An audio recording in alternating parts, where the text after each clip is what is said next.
Hello and welcome to today's Aussie results. Sam Stosur has launched her US hardcourt campaign with a win at the Bank of West Classic in Stanford. Stosur eased past American Christina McHale in straight sets, 6-1, 7-5. Also on the winners list, Anastasia Rodionova. She upset Wimbledon semi-finalist Svetlana Pironkova in Istanbul. Rodionova cruised through the first set 6-1, lost the second 6-3 before triumphing 6-2 in the final set.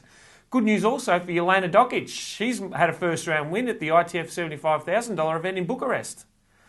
Dokic dropped the first set against qualifier Daria Jurek before closing it out 6-2, 6-1.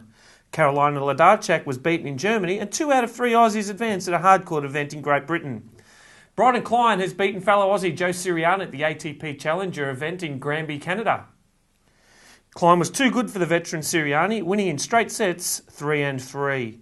Top seed Matt Reed started with a win in Illinois, while Colin Ebblethwaite moved into the quarterfinals with a gutsy win over 6th seed in Great Britain. Looking ahead, Sam Stosur faces a quarterfinal matchup against 7th seed Janina Whitmire at Stanford. If successful, it'll be the second year running that Stosur has made the semis at the hardcourt tournament.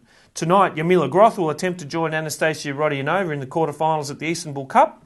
Dokic faces Frenchwoman Laura Thorpe for a spot in the quarters in Romania, while Jess Moore also has a second-round match coming up in Germany. Adam Feeney and Greg Jones will be in second-round action in Canada, while Bryden Klein plays second seed Go Saida for a spot in the semis.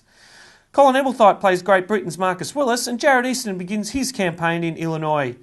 That's it for today. We'll see you tomorrow with all the latest Aussie results from around the world.